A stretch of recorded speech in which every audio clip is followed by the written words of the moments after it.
Halo teman-teman, welcome back to my YouTube channel. Jumpa lagi dengan saya Dr. Rudi.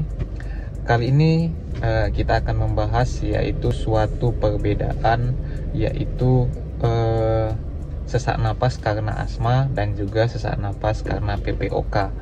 Simak ya teman-teman.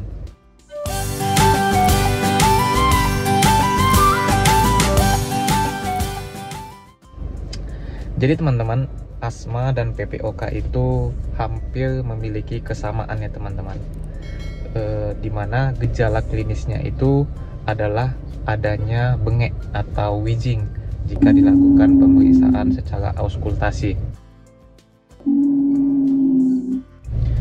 Jadi penegakan diagnosa utama dari asma dan PPOK adalah dengan auskultasi dengan menggunakan stetoskop. Yang dilihat adalah suara napasnya, apakah ada wheezing atau tidak. Nah, pada umumnya kedua penyakit ini, baik itu asma dan PPOK, itu gejala utamanya yaitu napas berbunyi atau wheezing. Nah, tetapi ada perbedaan-perbedaan yang bisa kita lihat dari kedua penyakit ini, yaitu yang pertama dari riwayat penyakit. Nah, penyakit asma ini sudah jelas adalah penyakit bawaan. Penyakit ini diturunkan atau memiliki faktor risiko keturunan.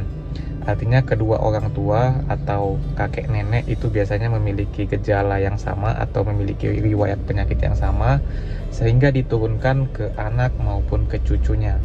Sedangkan pada penyakit PPOK eksaserbasi akut atau PPOK itu biasanya karena adanya faktor risiko paparan asap rokok atau paparan asap pabrik, paparan asap dari tempat memasak.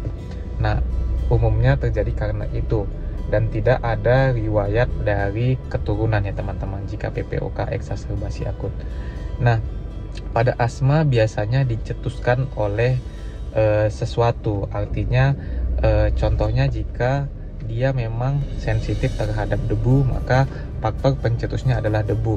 Jika dia sensitif terhadap contohnya makanan-makanan laut, maka penyebabnya adalah makanan-makanan laut. Jika pencetusnya adalah hawa dingin atau cuaca dingin, maka penyebabnya adalah cuaca dingin. Sedangkan pada PPOK eksaserbasi itu biasanya faktor pencetusnya adalah contohnya asap, kemudian infeksi ya teman-teman, infeksi pernapasan bisa memicu PPOK.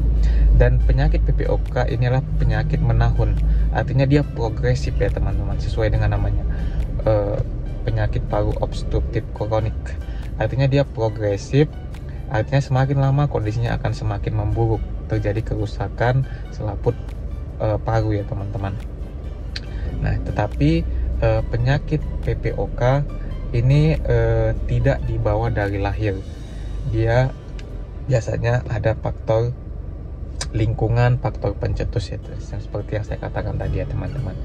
Nah, tetapi pengobatannya adalah hampir sama, yaitu dengan penggunaan contohnya salbutamol, steroid ya teman-teman, untuk menekan inflamasinya.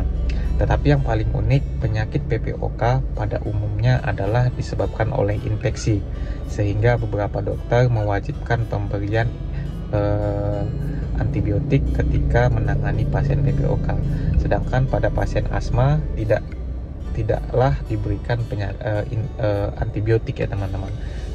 Tetapi cukup pemberian contohnya salbutamol, steroid, kemudian contohnya cetirizine, cukup untuk penyakit asma. Tetapi pada penyakit PPOK biasanya ditambahkan yaitu antibiotiknya. Nah, untuk kedua penyakit ini tidak bisa disembuhkan ya teman-teman. Dia akan semakin pada penyakit asma dia tidak akan menjadi lebih berat atau menjadi lebih baik. Tapi jika kita bisa mengontrol, artinya mencegah terjadinya paparan pencetus, maka penyakit asma tidak akan muncul. Begitu juga dengan PPOK.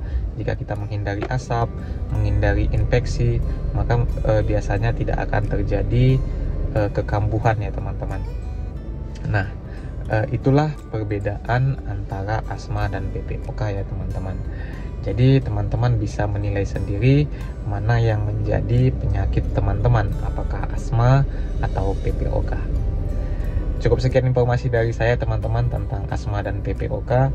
Jangan lupa like, komen, dan subscribe, serta bagikan bagi teman-teman yang membutuhkan informasi tentang penyakit ini.